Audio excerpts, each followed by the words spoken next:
allegiance to the flag of the United States of America and to the republic for which it stands, one nation, under God, indivisible, with liberty and justice for all. All right, roll call vote, roll call, please. From my right, Dustin Doyle, Eric Prime. TJ Frank, Mark Beagle, Bob James. All right, on to new business and updates. We're going to bump items B and C to top just to get those handled before we get into substantive business. So I saw an oath signed by me from last year in the packet. Do we have new oaths to sign? Yes, right, You gave me last year's. as a sample for this year's. I Okay, didn't you know can that. take the oath I and didn't know sign that. them next week, Okay. or next month. And it's everybody, because you're all 1 year terms. Please stand and raise your right hand. You do that as a. You can if you want. I state your name, I, Eric Prime, do solemnly swear do solemnly swear that I will uphold the Constitution of the United States, that I will uphold the Constitution of the United States, the Constitution of the State of Indiana, the Constitution of the State of Indiana, Thank you. and that I will faithfully and impartially and that I will faithfully and impartially perform my duties as a member perform my duties as a member of the Redevelopment Commission of the Town of Bargersville, of the Redevelopment Commission of the Town of Bargersville, Johnson County, Indiana, Johnson County, Indiana, to the best of my ability, so help me God. to the best of my ability, so help me God. All right, we're properly oathed, and now we need for the next term to elect officers. We have a president, a vice president, and a secretary to be filled. Let's start with president. Do we have a nomination for president? Well, maybe we have some discussion, we had some discussion a little bit coming in, and you indicated that from time perspective, if that's something that you officially decline, firmly decline. Well, if somebody else is willing, my preference would be to take one of these. I'm not willing, so I just want to get it on the table. And that's firm, so, I don't know, we talked a little bit about Robin. I don't, look, I am getting ready to start graduate school. I'm not sure that I'm having on. That's okay, yeah, we're just. So, We're all kind of in that same boat. Yeah. That's a little. I don't know what's going on with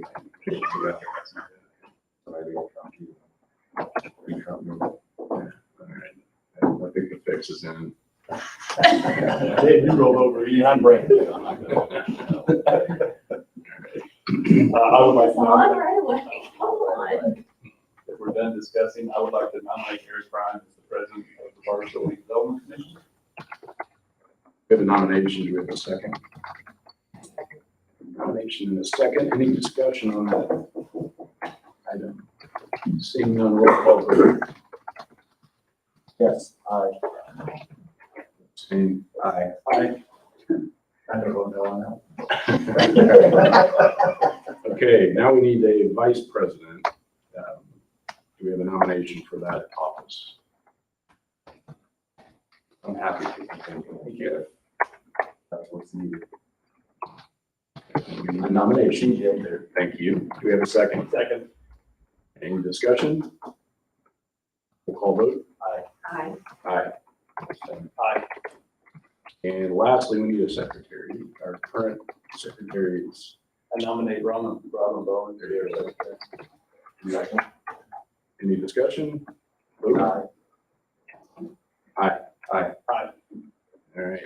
We have officers and I'm not changing my chair. Okay. And then you have a consensus that Stephanie can continue to be your recording secretary. Yes. Yes. All right. Dan, you're up. Thank you, Mr. President. Briefly on the appraisals for the 135, 144 development, as you know, the reason for the appraisals is if we buy the land, we also need to get appraisals. I think it's a little premature to really worry too much about that at this point in time. So I know you guys told me to go ahead and get appraisals. I've got one appraisal now. It's gonna be in the range of $3,000 to $4,000. I need to get another appraisal, but, I just don't see the reason to hurry up and get those appraisals right now because there's too much that we take care of and discuss in the future and work out with Barrett Stokely before we really need to do that. So if it's okay, I'm just gonna hold off for maybe a couple months before I go ahead and actually get these appraisals. If you don't think I need, if you'd rather do it right now, then I'll go ahead and get another appraisal. And then we'll see what the average is. My only comment would be just keep in touch with your appraisers and make sure that if their timelines change in terms of how quickly they can turn around the work, then just kind of play it that way, because I know that kind of ebbs and flows for them. So, I would hate to get a situation where we were ready to move forward and then they were, 3 weeks out on getting an appraisal done or something. So. Yeah, things have been very busy around here, so I just haven't had time to reach out for another appraisal, but sometime in the next month or 6 weeks, I will do that. Yeah. I would agree we don't need them now, Right. but just want to keep tabs on what their timelines are. Okay, that's that item. The other item I wanted to discuss is Trent, not here. I thought Trent was going to be here. Trent is in the process of putting a scope of work together for the demolition of all the structures over there, including the green bin for the plaza, which is something that we're planning on going ahead and get going this year. I had a meeting with a farmer that is very interested in that green bin, existing green bin that's sitting there. And I don't think there's any doubt that I can get him to take it down just for the green bin itself. I checked with David and asked David if the RDC could do that. He said yes. So basically what would amount to that he would remove the green bin and his payment would be the green bin itself. So I have a meeting with him actually yet today. So I just want to let you know, we might end up getting some of the major demolition done at no cost. Does that need to be documented like an invoice for services rendered or anything like that? Yes, we will. Okay.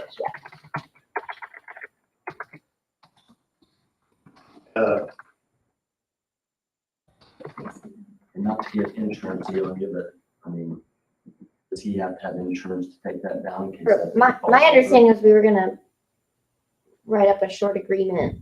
Yeah. Okay. Yeah. Okay. There should definitely be some liability shifting there. I might, until I talk to him, I don't know for sure, but I might be able to get one of those barns torn down too in exchange for the green bin. I don't know. I'm just gonna have a conversation with him, see what we can get done. Anything I can get done along that line is gonna be cost effective, the overall cost of the plaza. The green bin really does have a value. I mean, it's a substantial value if someone is willing to go through the labor and tear it down and go through that process. So I will work with legal counsel then once I get something negotiated with him.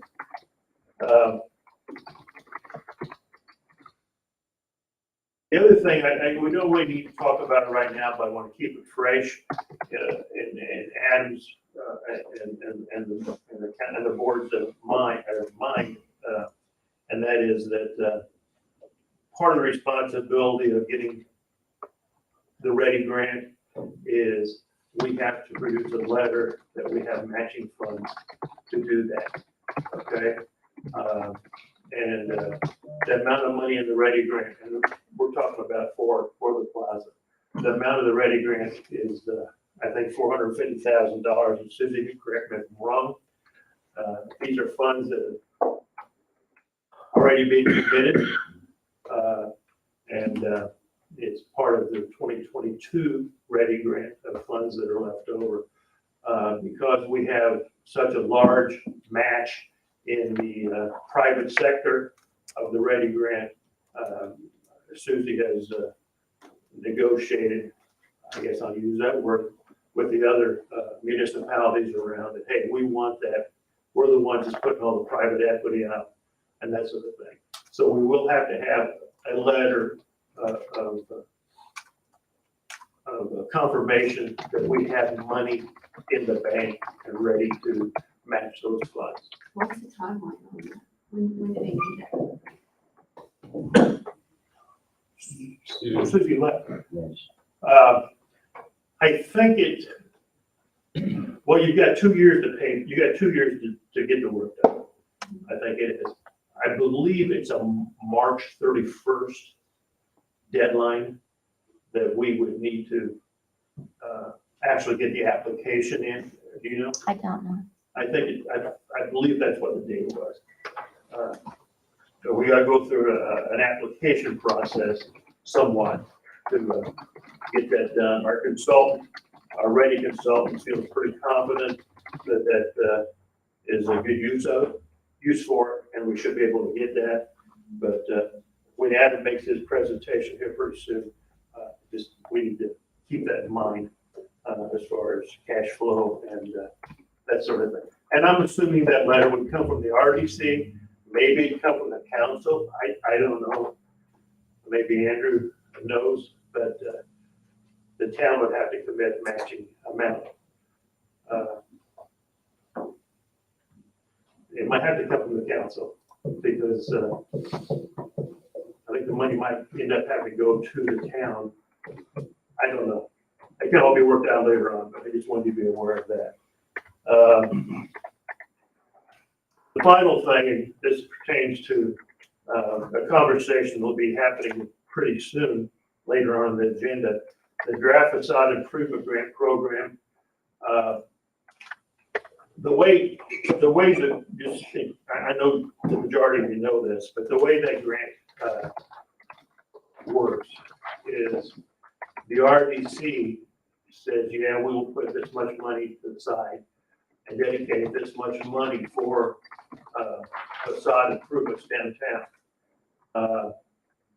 And then the way the agreement is written, or the way the improvement grant program is written now, that Joe worked on a long time to get this. I mean, it takes, he put a lot of effort in this, and he can explain a lot more better than I can. But the way it would work is that, I'm just throwing numbers out. RDC would say, okay, we're gonna dedicate $30,000 for facade improvements. Then that money would go to Main Street, Bargersville Main Street. It has to go through a non-for-profit, okay? That money would go to Bargersville Main Street. And then Bargersville Main Street can take up to 10% of those funds based on the way it's written to administer that. I had conversations, I don't know, I think maybe it's Monday night at Bargersville Main Street, and they were pretty concerned about the administering part of that. What's the checks and balances? Would they have to be audited? All kinds of things like that. I said, well, I don't know how this works, but the way it's been in the past, like P&L, you guys make some money and didn't do anything. RDC wrote you a check, you wrote a check to the, so I said, maybe that's the way to be on an individual basis. So it's not like you'd have a whole bunch of money in play. Well, now, since Joe finished it and we had more conversations with it, I think it's just the opposite of that. So I think it's gonna be, they might have some excess money in the bank, and it'd be their responsibility to distribute it based on the RDC and the planning department's recommendation. So the problem is Bargersville Main Street has no legal counsel representing them. I don't believe it's town's responsibility to pay for that legal counsel or that advice. So if this is approved the way it is, then I will probably just take a position with the Bargersville Main Street. This is the way it's gonna be. You guys figure it out. But we want some kind of reporting mechanism. So we are assured, we, the RDC, want some kind of reporting mechanism to make sure the funds are used the right way. And I haven't had a chance to talk to Ellen about this and this concern that the Main Street has, but it's something we gotta think about. And if they say no, I mean, I'm not thinking they will, but. Well, if they say, I guess if they say no, then we could always go back to our old process of, instead of doing it the way Joe has it outlined, is, then we're giving them a commission, then we're nothing. I mean, really what it amounts to. Here's the money it's gotta go to. Oh, gotcha.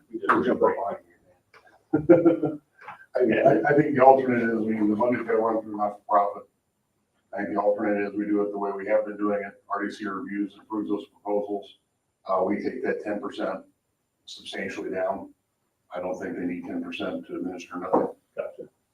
If we just give one check at a time.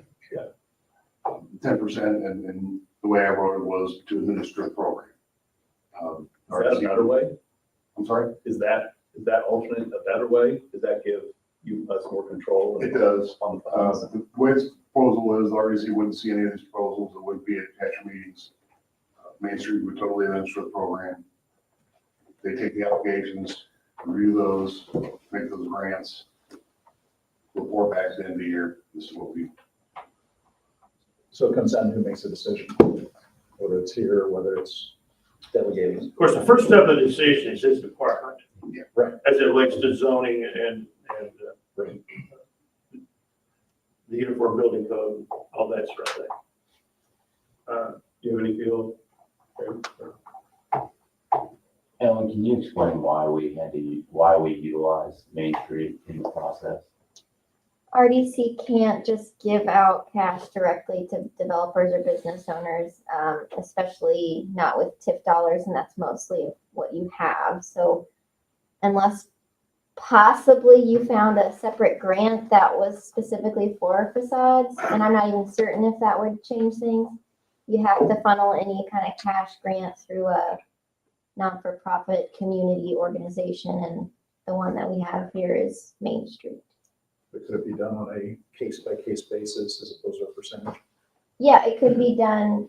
What do you mean percentage? The fee? You made some comment about paying. The percentage I have is administrative percent. Currently, the way we're writing it is RDC is simply doing the Main Street check. Main Street's keeping 10% and passing that money through. Which is what has happened. The two grants that we've made recently had a 10% carve out. Before we got to The way I have it written is Main Street's actually responsible for something for that 10%. That is the way other municipalities do it. I know as an example in Franklin. One day this week, I was at a luncheon that the mayor was at, and I was asking him how they do that. They do it that way. I can't think what the name of their non-for-profit is. The Development Corporation. Yeah, they give some money to them, and I said, well, who administers that? And he said, they have their own. Franklin has its own staff people that do that, basically for them. To be honest with you, we don't have staff people to do that. We could, but we're just awful busy. In all reality, my office would be handling that through the Main Street process. most nonprofits, at least that I've dealt with, have the ability to have a restricted fund, right, for various purposes. The donors give and say this has to be for this purpose. So I'm guessing we could have this block grant to them, but it has to be used for the facade program, and it would be restricted to that use. And maybe that would give us enough And they're bonded. confidence that it's going to be utilized. Are you saying, are they bonded? I don't have any idea what they are. All I know is they're a 501c3. We're getting into stuff that is part of the presentation a little later on. I just wanted to bring that up though, that, Bargersville Main Street, we gotta figure out how to deal with Bargersville Main Street. I do know Bargersville Main Street's all excited about getting that 10%. Especially if they don't have to do anything. They're relying on it, I will say it that way, they're relying on it. And that's all I had, unless anyone has any questions for me. Thanks, Dan. Thank you. Okay, Trent came in, oh, did you have something, Joe? If you're ready for me, Mr. Grant. I think you're down couple more notches here. Works for me. But Trent came in right at the right time because we've got update on Humbarger office building scale. Oh, that's Kevin, sorry. I'll let you represent on that. I'll let you as punishment for being late.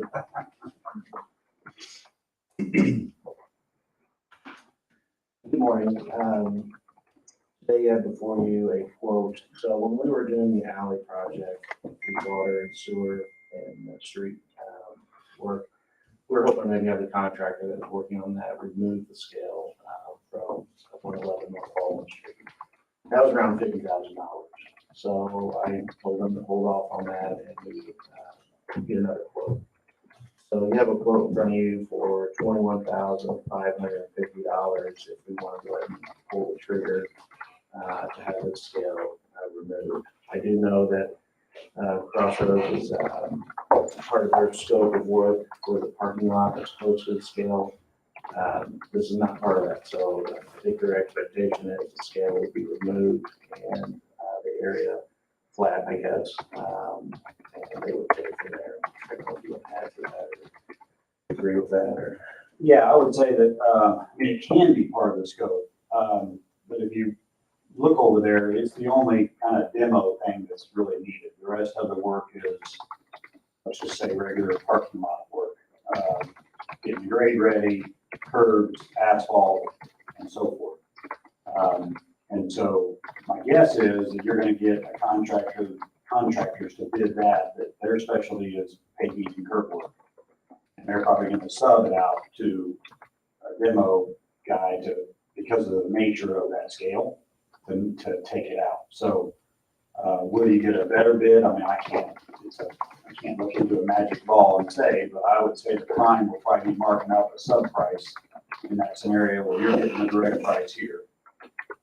And it was half of what he got in the beginning, or less than. So I think if we were to try to throw a number at it, knowing what that is, it would probably be in this range or even higher.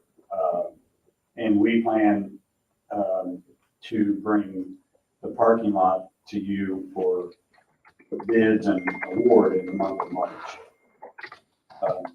The other thing that this would help with is expediting work with the parking lot. Because if this is already done, by the time they get started in April, then it's something that doesn't slow them down for maybe a week or two. Hey, Kevin, how much did you say that was to run the scale? $21,550. And I know we talked about it at some prior meetings, and again, I can check with a guy I know that owns a scale company, but have we confirmed that can't be reused? I thought at one point in time we talked about exploring whether that may be able to like be reused. So is there a possibility that you can do the same thing with the grain bin where somebody who, if it can be reused, will come in and just take it away? I know that JLA Excavating was thinking that they might be able to reuse the scale somewhere else, but when they came on site to look at it, they didn't feel that it was could be reused.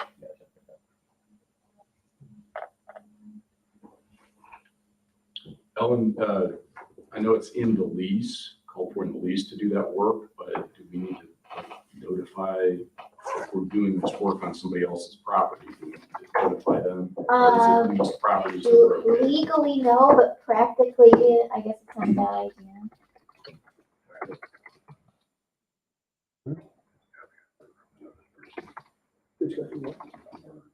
What has to be done, I mean, we committed to removing it, so whether we do it now or do it later is part of the actual parking lot work. But I agree with Trent that if we have a general contractor doing that work, they sub it out, they are gonna mark up they're gonna put a whole profit margin on top of whatever the sub's charging down, so we may be getting the best deal we can get right now. Remind me again on that. So it was 370,000. And not to exceed that for the work, right? When we signed, That did not include the scale. that did not include the scale. Okay.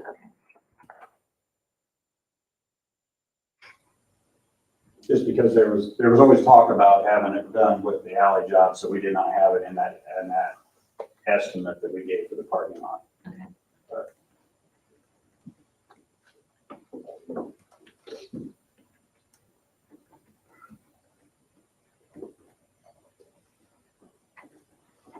Fired up. Make a motion here.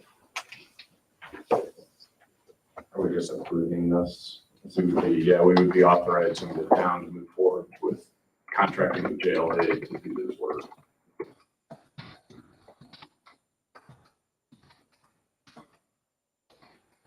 Does this have to be done before the parking lot, during the parking lot? Do we have a timeline on moving up to this? Before, and I don't know, did they give you a time when this would happen? I think we'd start within a couple weeks.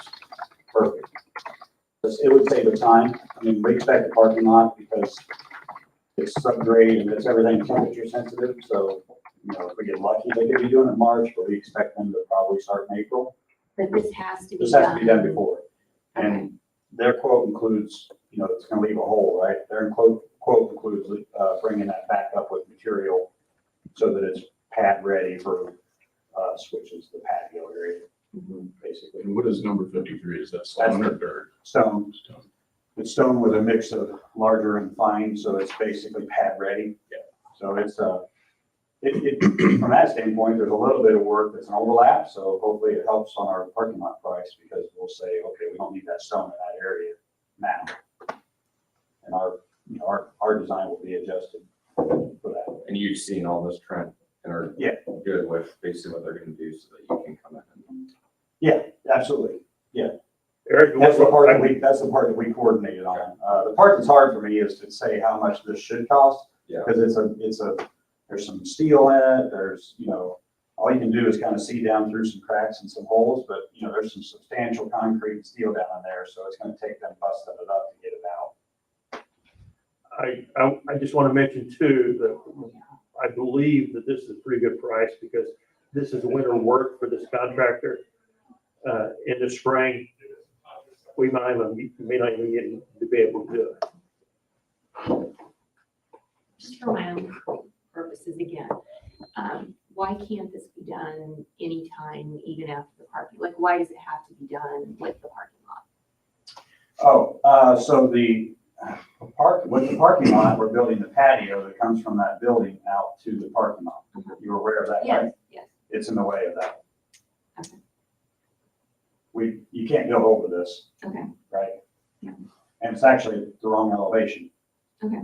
If you remember, it's all steep around there. We're taking that out, bringing the elevation down. Patio's gonna have a 1% grade coming off the floor grade of that building. And the patio is literally, the edge of the patio is 8 feet from the edge of the parking lot. It's room for a grass strip and a sidewalk. Mhm. That's it. So it's in the way.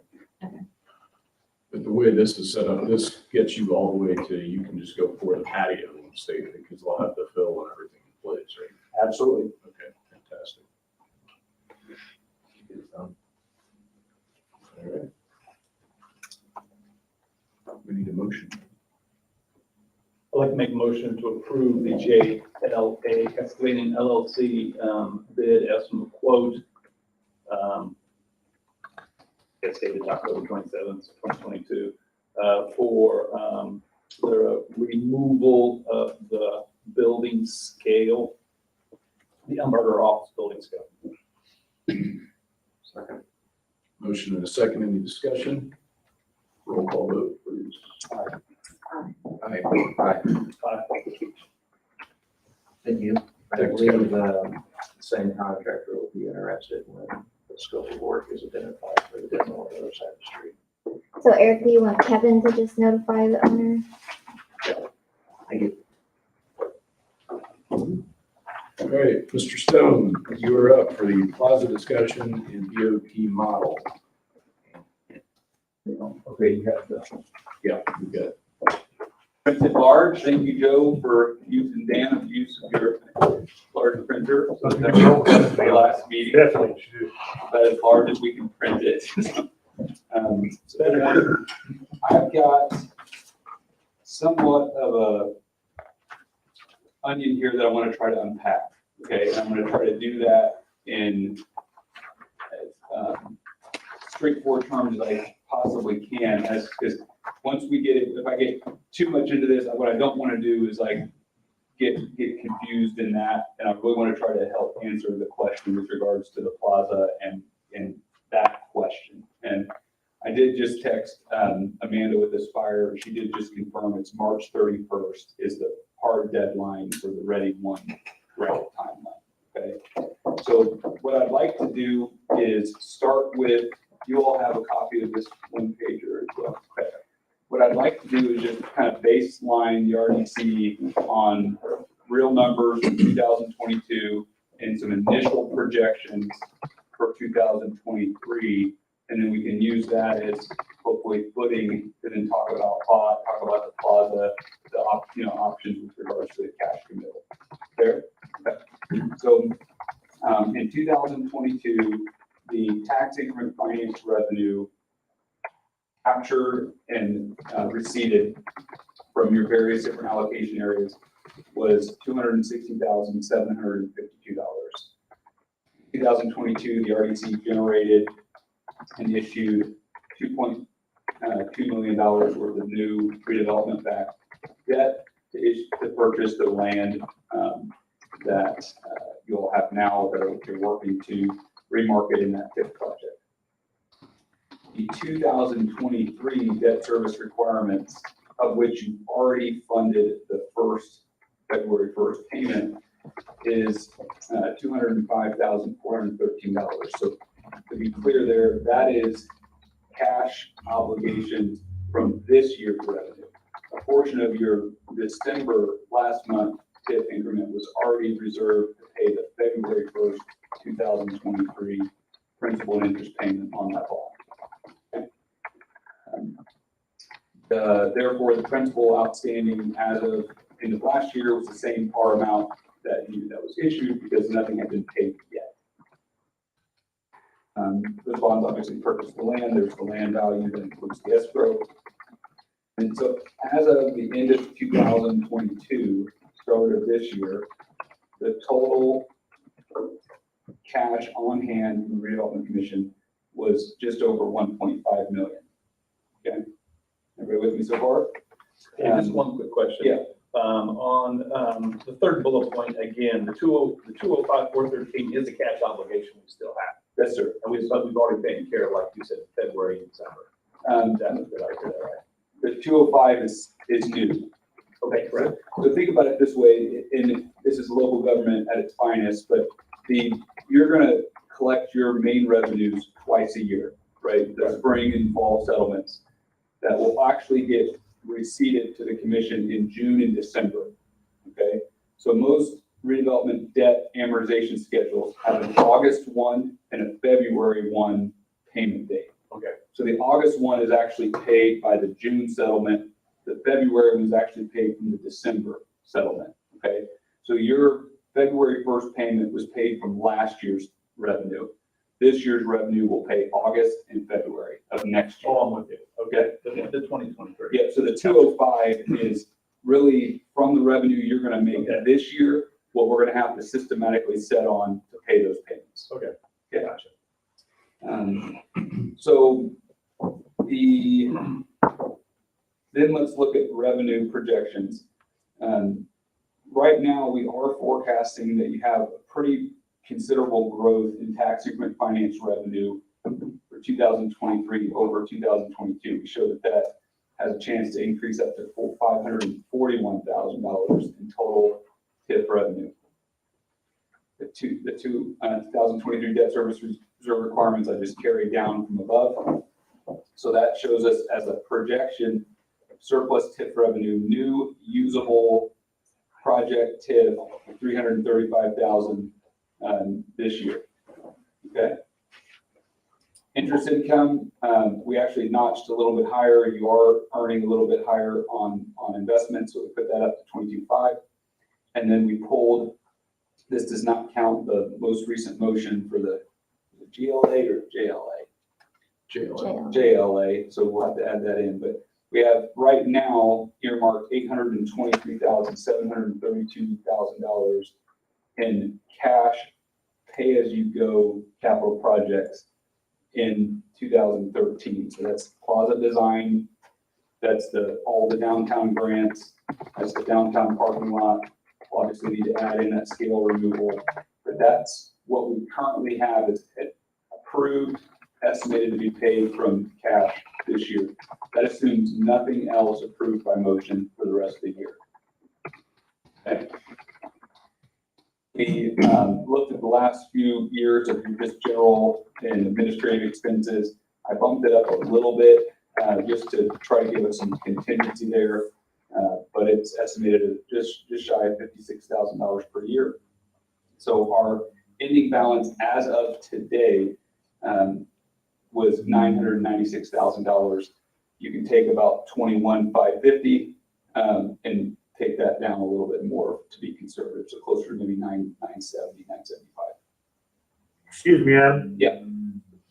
This says estimated ending balance as of 12/31/23. You said that was the estimated balance. That's up to date. Well, it's as of today, That's the projected. known projects. Yeah. That's the year-end cash projection. That's the projected. Right. So if at your next meeting you add another project, it's going to come off that. Okay. The reserve fund is not set by policy yet. That's something the Redevelopment Commission should consider at some point. I am just suggesting that as a independent best practice. That's effectively 150% of your annual debt service. Okay. So basically saying set the minimum balance at, let's say, no less than 300,000 just for decision making. That allows you to have, you can spend all that down to that level, and that just guarantees for the bonds outstanding that we have sufficient reserves. So as of today, you're in that just shy of $700,000 in available cash on hand, net reserve, net cash commitments that could be approved today for new projects. Okay. All right, so, and then the 3-pager cash flow is all the detail on that. If anybody wants to look through it, we continue to refine that. We'll continue to update that for you all periodically, but it just goes into, it's the proof of all of those high level sums. Okay, and those, it'll be a moving target to some extent. So now to your agenda item, the bot model. Again, how I think about that is 2 parts. So one is it's a fantastic procurement model in that it allows for the pros and cons. I know Ellen made a presentation a few months back. That was to the council. Oh, to the council, but it was still fantastic. And I actually learned a lot in that. And one of the things that's nice about it is, if you're familiar with the GMAX term, guaranteed maximum price, that's an intrinsic benefit to that. The ability for you all to have more control over the bidding process and selection. Those are all, I think, pros to the traditional construction management type bid process. And from my perspective, as your finance guy, I like that we don't have change order risk, right? Because that's forever on our side, we're chasing what the true cost of some of these things really have to be. So those are all pros for it.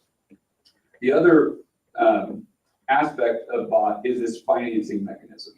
And I personally believe it gets over complicated. I wouldn't even think about it any different than a draw loan, okay, or essentially a construction anticipation note. It's a loan no different than if you did a traditional redevelopment bond or anything like that. It is just a way to pay for the project over an installment period of time. One of the big things is you delay the issuance date from your perspective. So there's still carried entry cost, carried interest cost. There's still all of those things that ultimately does have to be repaid. But from a cash standpoint, you delay when that cash outlay is recognized to the commencement of and transfer of ownership of the project. Okay. So again, I'm trying to unpack this in layers here. So that's the bot model. Okay, come back to that in a second. Now we're finally to the plaza project. Best estimates right now that have been submitted to Ready are 1.5 million on the construction costs. That could be as high as maybe 1.75 all in, but what's been submitted to Ready is $1.5 million. Right now, there's been an initial pledge of 450,000 from Ready Phase 1, 2022. That would require a letter of cash commitment of $1,050,000 to be able to secure that. So you spend $2, you get $1. Okay. There's the opportunity for a DNR grant that's not committed, can't be contingent, as I understand it. That has the opportunity for an additional $500,000 to go to that project, which would bring your match to essentially a 1-to-2 ratio. From my perspective, I think the challenge becomes you always want to maximize grant dollars. But the reality is, if I look at your cumulative cash position today you could grant and back that $1,050,000. But if we look at your ending 2023, but for some sort of change, a delay or a push of another pay-as-you-go project, I don't see that you being able to actually cash flow that. So then it means you become reliant on that DNR grant, or you become reliant on, the bot structure or the State Road 135 project closing. All of those are possibilities, but they're not committed, right? So so as far as options go, I think that you could, pursue the cash flow option, look to see if there's any of those projects. I don't know if there are, but any of those projects that could be delayed or pushed, the risk there is that's pretty tight, right? I mean, that's going to be pretty tight, and it's only January. You know what I mean? So I wouldn't want to bind you all to the point where you couldn't entertain any other motion for anything else for essentially the entire year, right? Until we get more clarity on the land sale at State Road 135, DNR grant. That's your decision, but from my perspective, that would be a pretty significant commitment of your cash.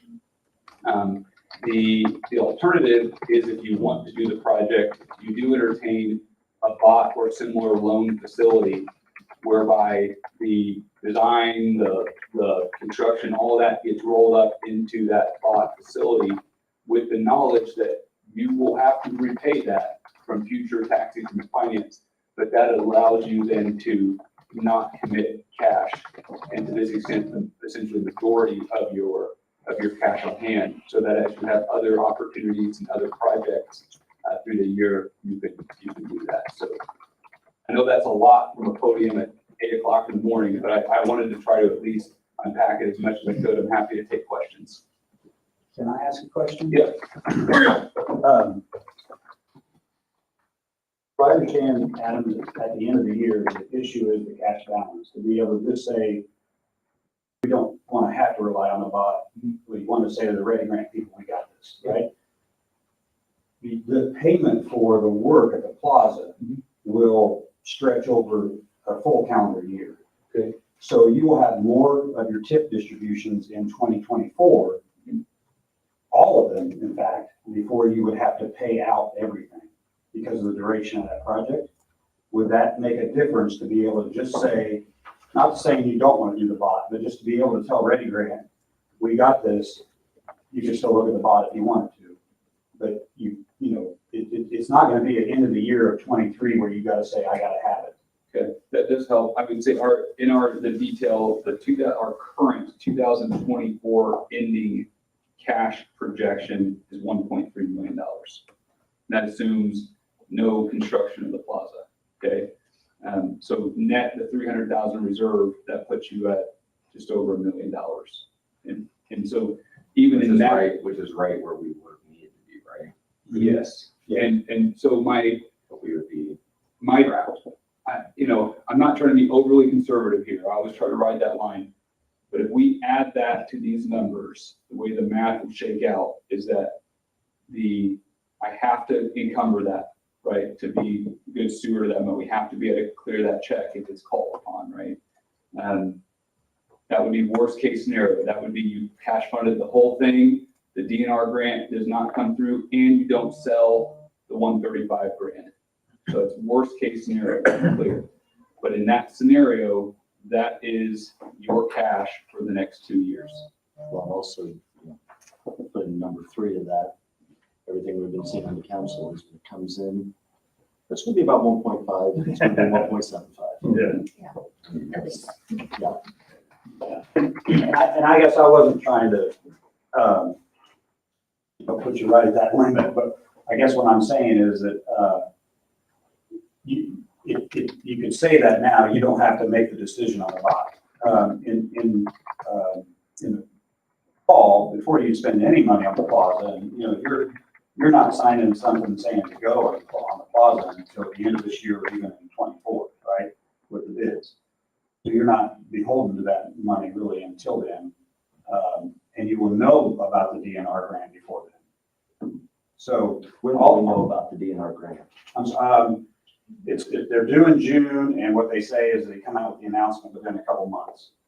And then it takes, some months to process through federal, but you would know in the fall of 23. Hey, Trent, I got a question for you.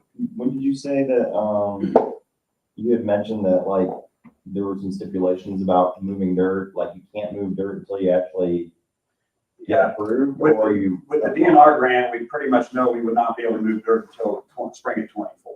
Okay, so then. And the Ready grant has a hard date be done, stipulation by the end of 26. So, which is fine. It's fine. So all I'm saying is that you could tell Ready Grant now, without saying I gotta go to the bot structure right now, you could tell Ready Grant, we do have this in our bank. Maybe it's not how you're gonna do it cash wise, but you have some things that could fall in place between now and then. DNR has said, and we won't know until it comes out, which is in the next couple months, that it could be more than 500,000. They speculated that they have extra money. It could be $750,000 that they go with the grants on the max size. So, there's some things in play there that could help us, but I know we're counting, our eggs before they hatch. But that I just wanted to point out that. Question, actually, just open discussion. So knowing that the DNR grant confirmation would come after the ready submittal date. So if at some point in time, the redevelopment commission decided not to, I guess what I'm trying to get at is how firm is the commitment on ready? Like to the extent the town at some point decided to not do the project for cost or, didn't want to do the bot or whatever, if some future in the summer decided. Well, you got 3 years.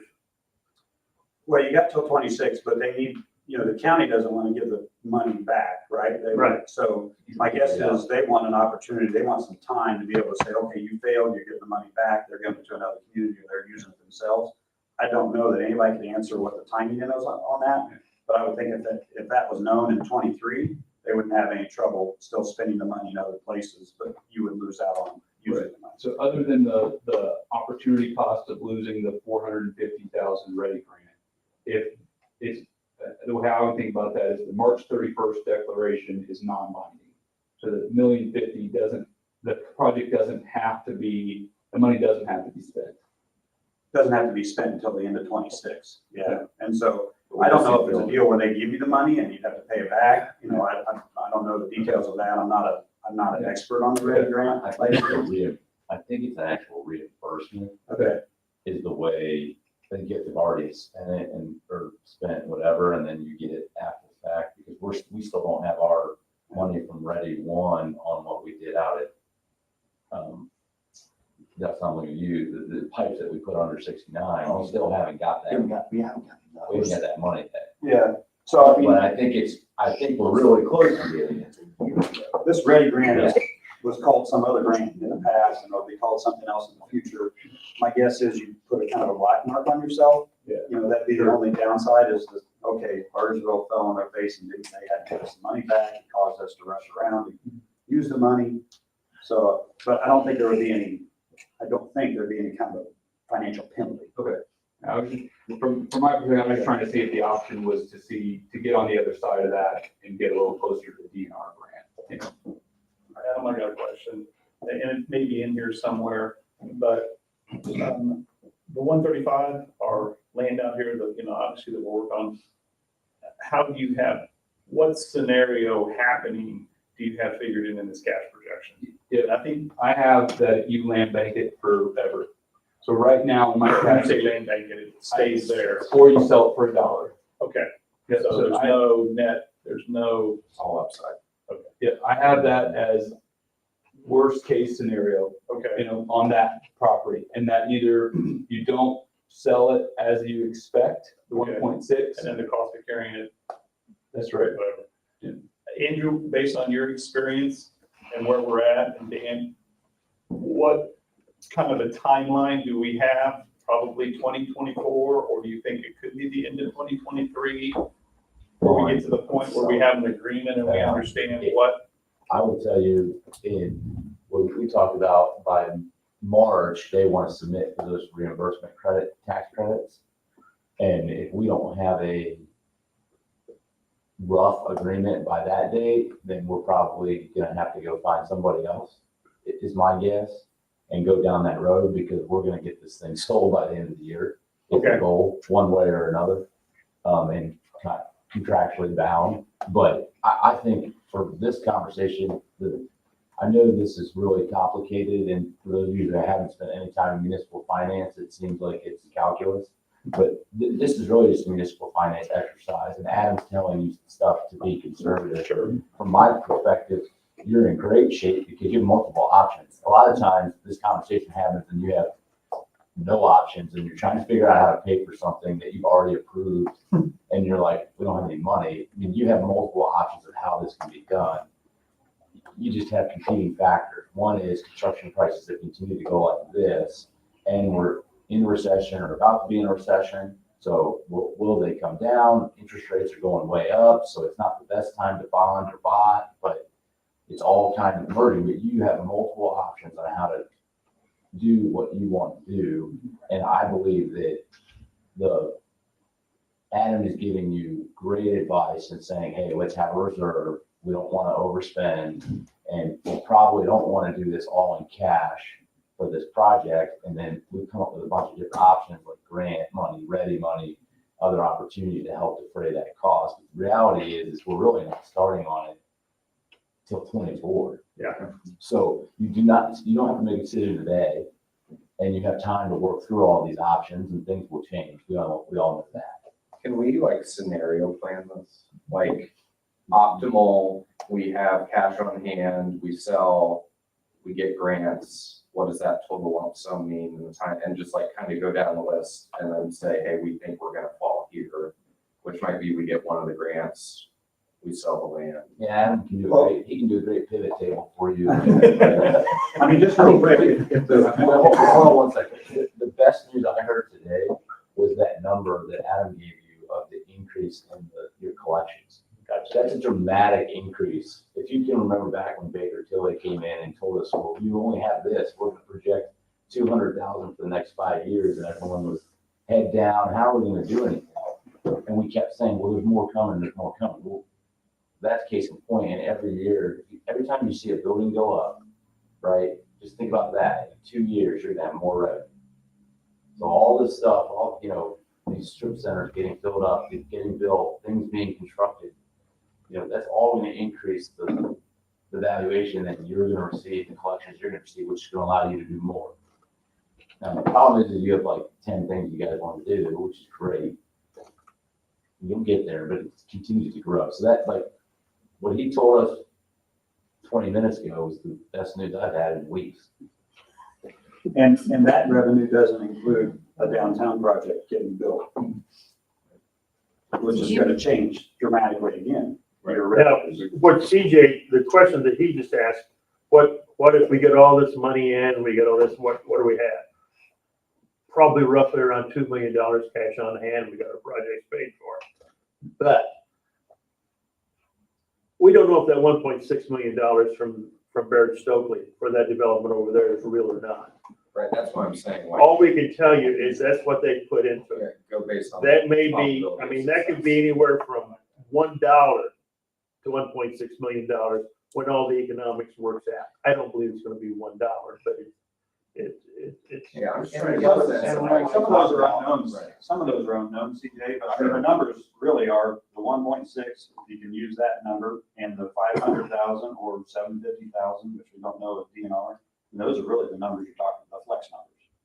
The 1.6 being the land. Right. And the 500. And that's the 2 million that Dan just referenced, is those two together, 2.1, you know, but. So if we get either one of those, we would in effect be in a pretty good position. Yeah, I hear what you're saying, and I like how you're thinking about it as far as like a probabilistic approach. I would say, as I understand it, your worst case would be a $2 million project with 450 in ready, right? All in construction and design. So that, call that 1.5, 1.6 million in cash hit. Worst case scenario. Best case scenario, you get the DNR grant and you sell at the 1.602 land out there and you oversubscribe, you funded the whole project, right? So without any cash. And then in the middle there, it's anybody's guess on what the probabilities are on all that. And obviously then the plan B on all that is you finance it. You know, you finance the project at some point. If assuming you want to go proceed with the plus project. So that was going to be my second element of that, is just the timing. Yeah. And that way, because if we know in 5 months that we'll either know if we have the best case or the worst case, then we can make the decision on whether we need the bond or we don't, and just what the path forward is. I mean, you might want to bond, do another Sure. bond, now Right. that you have increased revenue, that's still a possibility to buy. I would tell you, That's what I was gonna ask, You're- is what's our future bonding capacity just went up, way up. way up? And think about it, you just doubled what you had the year before. Right. And you have, Because we can service all that with the. you already have serviced that at 200, now you have, what was it, 400 or 500? 540. Right? Yeah. I don't have, so think about that, you just did a $2-something million. So that's Bond. something Now, else on the interest rates- table that Mhm. hasn't even been factored in here. Yeah, similar to the bond, but it's just, you know, your typical bonding. Yeah. Because when, Trent, when did you say we'll be needing to like sign on the line to?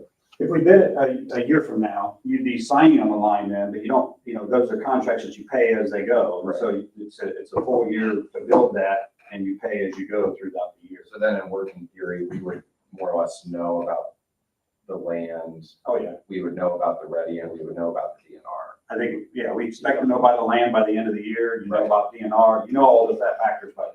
Right. And you might still say, we want to finance it because we have 5 other things that we'd like to get done and have cash on hand.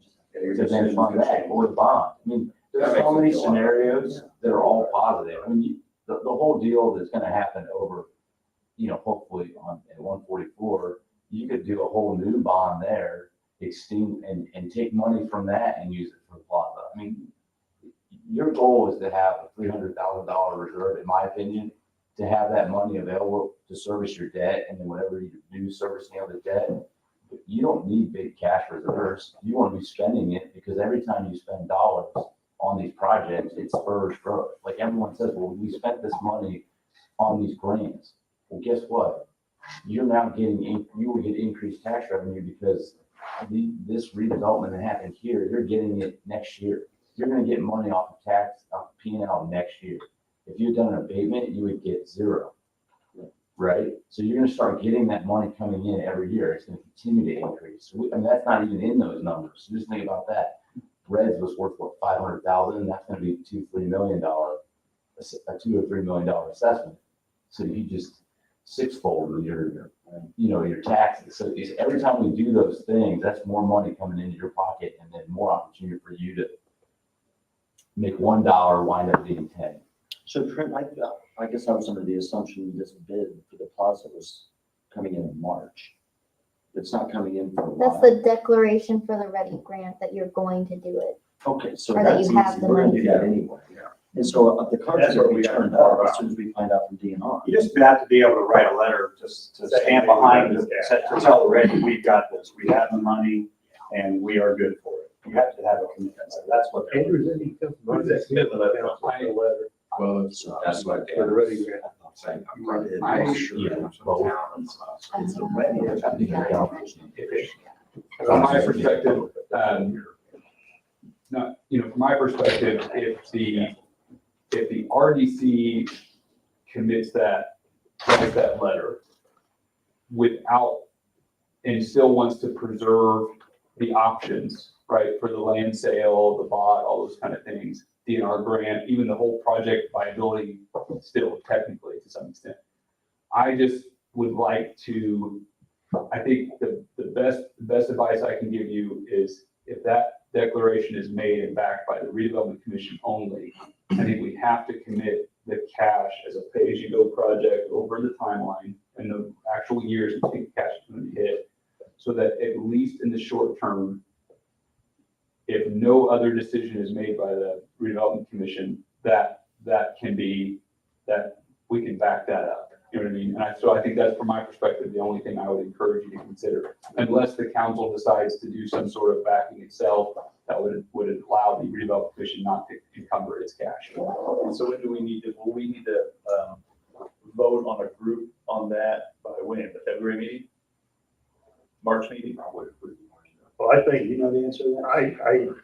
well, Ellen, someone just said there was a March deadline. Yeah, I would say February meeting. So when will the council, I guess that's what's really before us, right? And then we have to hear from what the council's gonna do, or. Why don't I suggest that we clarify on with Ready who has to do it and all the details? Because Ready is a huge moving target, and we've learned that the hard way.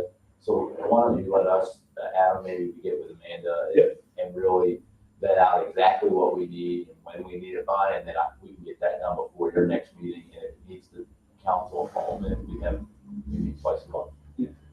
The last email we got- You'll add it to the agenda. The last email we got, they did say, can we get something from the RDC saying that they will back this? So I don't think it has to be council based on that question. Well, it might, so. But it might be the letter. Technically, the land is owned by Council. the council, the town, the parks. We use park funds to do it. It will remain in the town will own the land, technically, not the RDC. So the question of who needs to sign on a dotted line, and from what Adam's saying, from a financial commitment, if it's just saying we will do that, the council might be better off doing that because it won't encumber their books in the same way it would encumber yours. So there's a conversation that needs to be had right now. Yeah, that makes sense. One thing I want to point out, Adam, in your pay-as-you-go anticipated costs, and it was $823,000, and you added scale removal, but we also need to add the demolition, because that would pay your share. And we don't know how much a demolition is gonna be. Do you have any idea what that demolition is gonna? I don't know if you were in here when I said that, but I'm negotiating with a farmer who may take some of that stuff, like the grain bed, which will have an effect on that. So that is another additional. You had some numbers on that. Oh, yeah, yes. Well, yes, but yeah, you were talking about that, It was the 150 architecture. or something like that. But that is a guess. Adam, how often did I know we talked about this last year, how often were you gonna do these reports for us? Was it quarterly, was it? My original recommendation was quarterly, but I think I'll defer to you all. I want to make sure this is first and foremost informational and helpful. Well, this is amazing. I mean, Yeah. this report is, but you wouldn't even necessarily need to be here. I can just submit You it. could just submit it on a monthly basis, and as long as we know the format, you don't have to be here to explain it, then that.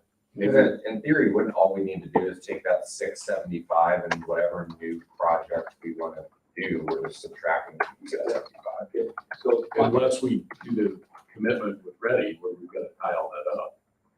Yeah, so what I've been trying to do is get to a format that you all understand and like, and then we'll lock that in, right? So that it's the consistent format each time. We can update it and part of your just normal monthly packet, if that's helpful. And I think then, it would be, yeah. and that way, and that would be up to that agenda. So anything decided in that agenda would be deductions from those numbers. Yeah, I actually, if it's okay with everybody, Adam, please do one of these each month for us. You don't have to be here in person, but we can, yeah, get it in the packet. That would be So then next month's would reflect the 21 that we just already talked about. Yes, sir. And then that's really going. That's right. And it'll update for year-to-date revenue. I mean, it'll be as of the last fiscal month. You know what I mean? Will it be this format or more of a scheduled by format? Whatever's easy for you. If this schedule is starting to make sense for you all, I can just update this. There are the reasons I like this, that we can, like even when I was updating this one, for example, just to go on a tangent for a second, the financials that are currently published as of 12/31/2022, I had to adjust because it didn't fully reflect the debt commitments. Okay, so the reason I like this schedule is that it forces me to look at the actual town records, compare that to the obligations that you were made, and so I would view this as like a management report. Okay. But we can certainly include the traditional basic financial statements as well. I like this. There may be some differences. But okay, I hear you. I appreciate you all very much. Early morning, Thursday. I appreciate you. What I'm most encouraged by is that was a really granular technical conversation. And I think for the most, we didn't leave head spinning. And I think that's great. So thank you all. We'll send this into your next packet and we're available if you have any questions. Yes. I had one item, and I don't think it's on the agenda, but it has to do with the plaza, and I wanted to bring to your attention, and perhaps you can see if there's a vote. Bad news is it's more out of your cash. There was talk about the current budget of the plaza being 1.5 million, and then we said it might go up to 1.75. I think Adam mentioned maybe even conservative 2 million, but the talk of that, and the reason for that movement is the change from, what was originally to leave that grain bin in place and put your portable stage on there to making it more of a permanent stage. And so in doing that, after reviewing the structure and seeing that it really can't be something that we can physically put people underneath, so the structure's got to go. Now we want to reutilize that space with a stage that will be some kind of a homage to a grain structure or grain structures. And then it's a full-blown stage. You're not bringing in a portable and all that kind of stuff. The fees that come along with that were not in our consulting fees are for our architect. And remember, mostly this work has been cluster engineers and Brunville Ernstwerder, which are civil engineers and landscape architects. We did have an architect already on board for doing the restroom building. They did not have this in their scope. And we had a structural on board, engineer on board to do some work on the restroom, but they did not have this. They have given me proposals. I think I brought this up a couple months ago that they gave me proposals, and I went back and got them to bring their numbers down a little bit. Their numbers total is 30 and 15 or something like that of a mix, but it's $45,000. So I would like to bring a supplemental to you. It will not have a markup for me. It's just a straight pass through, and I'll include their proposal with that. But I guess if we're going to go forward with that, which I think is the direction the committee has decided to go, I'd like to see if you could give Dan permission to approve a supplemental in at a maximum of 45,000 for adding that to our scope. And then obviously you could design it and not build it. If we decide money is an issue, you're spending some of the 45 or all the 45 and not the 250. But I think the idea is really that the plaza has a stage now.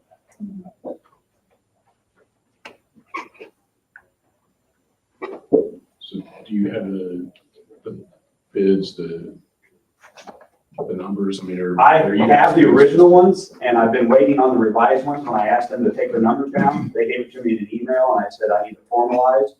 So then I would take that formalized, put it in a supplemental, If it has to wait till I have it in a hard copy, that's fine. I didn't know if we could do this through administrative, if you could approve it today. We can certainly authorize Dan to do that. I think we just are a little hesitant to approve something we can't see Yeah, yeah, and that's fine. where they are. That's fine. It can wait. I don't think it's gonna, I'll make sure it doesn't slow them down. I mean, we've already got them engaged, so I'll tell them I'm good for it. And I'll trust that we're gonna be good for it, because they're getting their money from me. I think you'll have that by the February Absolutely. meeting. I was hoping to have it by today. So could we do a not to exceed? Well, I think that's what he was asking. Yeah, it's up to you. If you're not comfortable with that without having the, I think I sent the originals, which had the price in it, but it was not, it's before I got the price down. And they came down around 10,000 total, I think. Either way, it's fine. Really. Well, how much of a difference is gonna make timing? Is it gonna? No, I will tell them, I don't want it to make a difference time, so I'll tell them I'm good for it. I'll sign theirs. And then bring it to you for an official next time if we need to have it. I hate to put you in that position. I trust you're good for it. Well, I won't get any invoices from them during this time. They'll just want something to get engaged. what would the combined price before when you asked them to knock it down, where was that? It was, we got to 45, I want to say it was like 58. I think it was right around 60. Or 50, yeah. So it was 10, or maybe it was 55. It was somewhere around 10 or $12,000 difference. Something like Well, and I maybe missed the memo, but for sure we're doing a permanent stage, right? Is that? Yeah, we went and walked it, trying to. Okay. I wasn't aware of that. So, because they emptied it and we looked outside of it. It was maybe assessment, but it's probably, Not even the foundation really is something we want to use. Okay. There's some big cracks in it. We have to cosmetically, and then they're going to come through and, it's just not probably worth it. Something we have to do then under those circumstances. I think I'm okay with it not to exceed and just let Dan move forward with that. I think that would be the best thing to do for the time frame and also to protect. Yeah, I don't want to leave him hanging out there obligated for money that we have authorized. Is that 45 number enough? It is. Not to exceed for additional engineering services. That's all it needs to say, I think. So then we need to motion it. a motion to authorize Dan for an amount of not to exceed $45,000 for plaza additional engineering. Motion and second, any discussion? Roll call vote. Aye. Aye. Aye. Thank you. Thanks, Trent. Joe, you're up.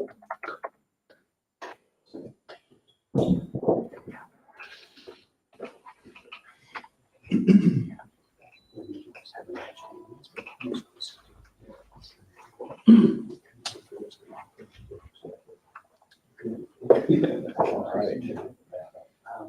I won't go into super detail because we kind of talked about it already, but, basically it's side grant disposal. It's the onus on Main Street to administer the program. The Redevelopment Commission will be responsible for deciding at the beginning of each year how much funds they would like to dedicate to this program.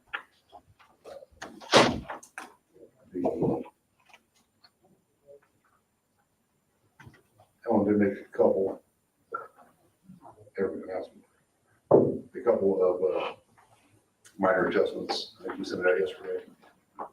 The draft. This will be limited to the downtown economic development district. Pretty strict eligible activity as far as what that grant can be used for. It is a 50% match reimbursable program for the facade improvements. So the way it would work would be, as a business owner, one to apply for a facade grant program, I bring in 3 bids. Main Street says, okay, we want to proceed with this program. I take the lowest bid, match 50% of that up to $15,000. property owner does the work, pays for the work, brings in paid invoice. The work's complete, the better certificate of occupancy, it's a paid invoice, then Main Street says, great, here's your $10,000 improvement program, child improvement, and maximum may be eligible for is $5,000.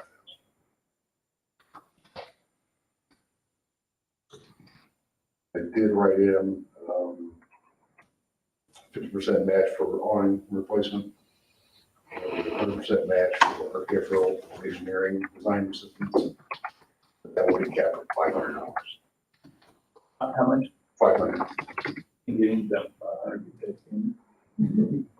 No, it would be if it needed to engage an architect, you know, right. it's a little bit of help. Just something, yeah, to help. Well, I liked the setup of this, the way it was going, because it seems like that entity, Main Street, has, I mean, that's kind of what they're for. And this is literally facade improvements in our Main Street area. And if we have to run grants through a not-for-profit anyway, and we can't make them directly as RDC, then it seems like the setup you had here made a lot of sense. I didn't understand why there was a 10% carve out on the 2 grants that we made already when they did nothing. It was a pass through from them and then to the grantee, and that Seems excessive. it did. So if you built in a 10% here, they ought to be doing the administrative work. Right. We shouldn't be seeing these, you know, the submittals and going through and approving all of this. If we just set a block grant aside to them, and they administer it. So It's the RDC's discretion on how much they want to dedicate to that Right. program annually. It could be $15,000, it could be $0. Say, we don't want to fund this program this year. But the program's still in place. Question. Again, I don't know a lot about this. Okay, let me say that first. So would a lump sum amount, the RDC would decide a lump sum amount of money that they wanted to put into facade grants, write a check for that lump sum amount, or would it be as they come? So I think the way he's this right. is written, it's just a lump sum. We decide each year, whenever that may be, how much we're going to donate. It doesn't have to be the same every year, is my understanding. Depends on where we're at financially. The way I have it written is, redevelopment wishes shall determine the amount of funds to dedicate to the program annually.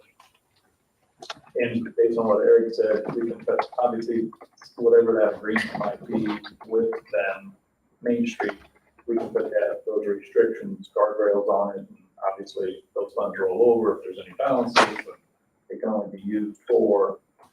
And we have the ability to see that, or there's some checks and balances from a outside Yeah, and I would probably, financial review of their, as far, I would probably stranger things have happened. add under Article 1, Section 3, responsibility of Bargersville Main Street, I'll probably add some kind of reporting responsibility on that, be it the end of the year report, fund report. Here's what we got, here's our balance, here's the projects we funded, here are the invoices. I definitely want that. I mean, I just don't want to write a check and then Well, then, just, you know, I mean, we Outside. read about it in the data, and we just read about these things, and somebody's writing a check to who knows what contractor, and. the other thing that I'm wondering about, I mean, that's RDC money as well, so there's nothing in here about, you know, the same person, business, whatever comes in and we give them a grant for something and then they go to Bargersville Main Street to get a grant as well out of the same basic kitty. I mean, I didn't see anything in here Yeah, that, there's really not. you know, The only- excludes them from going to Bargersville Main Street if we've given them something. Yeah. We need to make sure the RDC approves the grants. The initial project. Yeah. I mean, that's, I think it's, I'm not sure this is written that way. But I think that's what you're saying. Not that we need to approve what they're being asked for, because that's part of their administrative, I think that's part of what we're saying is that their administrative duty I think I know what to you're get their saying. 10%, but. Say, I'm a building owner, I come to you, I want a redevelopment grant for $50,000, you give it to me, and I say, great, then I go to Main Street and say, I Right. want a facade grant for $30,000. And they say, great. So now I've double dipped. Right. I think, section 2 on page 2, I think we can add another eligibility requirement. Yes. Or restricting from, say, previous grants for the town park. I mean, instead of just flat restricting it, can there be some kind of language that we have, we have the right to approve it, we just have to have knowledge. Yeah. In other words, if there's some awesome project and we want to help it get going, and they do dip in both kitties, and we're okay. Yeah. We have knowledge, we're okay, but then that would be the only thing I would say as far as, I wouldn't just automatically restrict it, they can't do it, but whatever language is. Yeah. How many projects do you anticipate a year? Well, you can count. Well, it's Yeah, kind of that's like, there, and after a couple why of years, kind of where Dan was going, why Yeah. wouldn't we just not want Well, to. no, yeah. Well, that's Yeah, the right. point I wanted to talk about. I know when Greenwood did this, they had a requirement that any recipient maintain that facade for some period of time, even if it was sold. They had to put a deed restriction or whatever, that they couldn't get the money, have this thing done, and then turn around and, flip the building and somebody else comes in and demos it. Because they didn't want to waste the money. So maybe there should be any recipient has to maintain, that facade for, Adam, do you know what that time period was? I'll remember, I want to say it was 5 years. Yeah, that sounds right. I was. And no modifications to it during that 5 years. No modifications to that facade. Right. During a period of 5 years. Right, just to make sure that you're not throwing money. I would just also offer up kind of tangential signage also became an issue with that too. Depending, I don't know the local signage rules here, but that was also a nuance in that program. You went through and put these new facades and then they wanted to standardize. the I did it. signs. I was a property owner that participated, and yeah, they locked you down pretty good on the signage and the contractor used, but it was a good taste and it didn't work, hard work. Our sign ordinance is pretty wide down for downtown, I think. Going back to where I was going, though, and I think Dan touched on it, if there's only 1, 2, 3, maybe a handful of these a year, why wouldn't it just be done on a case-by-case basis instead of a lump sum? Because it seems, once you get in that lump sum, the control you're all talking about here, Yeah. you've just given away.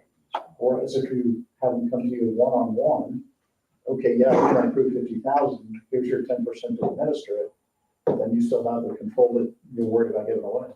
I'm a non-voting member, by the way. I think the most important part of all this is that we had something like this.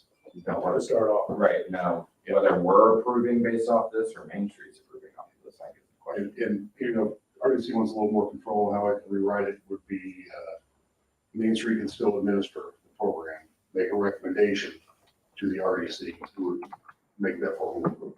There you go. So Main Street's asking RDC for the authorization to do it, is what you're saying, Joe, right? Right. Yeah, Main Street administer the program, take everything in, have the meeting, and then make a recommendation to this board. This board have that final. Because Main Street could do all but administrative, make sure it's ready to go, so we're not gonna have a month's worth of conversation. We're not talking about, brick colors. It would be ready to approve when it got to us, and we do the correct yea or nay. And then once we approved it, we would disperse the funds back down to Main Street. Back to Main Street. Pay them out and take their cut. Okay, well, I like that. I like that much better than, yeah, I like it. Okay.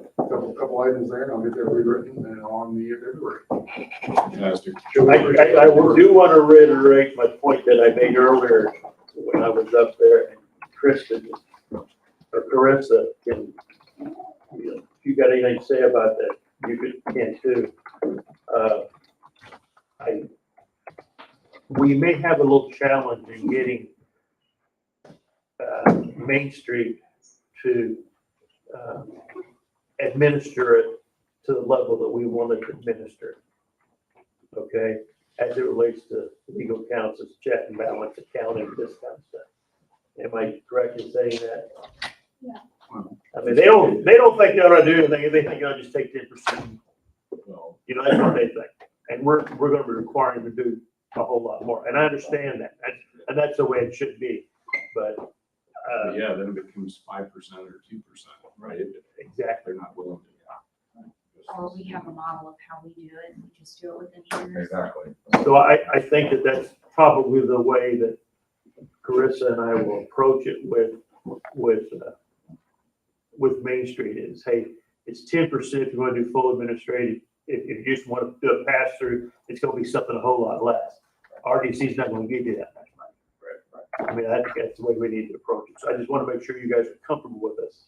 No, absolutely, because I think it was a huge windfall for them to, the two we've already done. Yeah.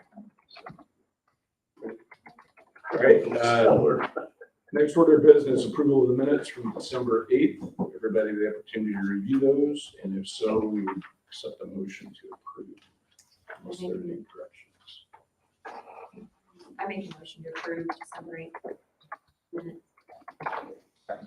Motion and a second, any discussion? Hearing none, roll call vote, please. Abstain. Aye. Aye. Aye. All right, minutes are approved. We have 3 resolutions for our review and approval. Resolution 2023-01, determining the need to capture tip revenues.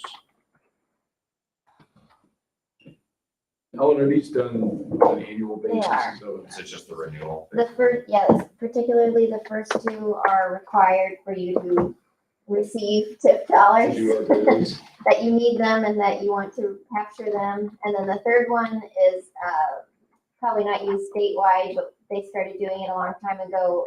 For example, if you want to put money into a CD and maybe there's a change in interest rates, it allows the president to make a determination that it's okay to change, CDs or things of that nature. Things that you haven't been doing in the last couple of years, but that you could be able to invest your tip dollars, basically.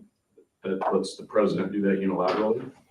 It says specifically if you haven't, That's really messed up. Leave me in trouble.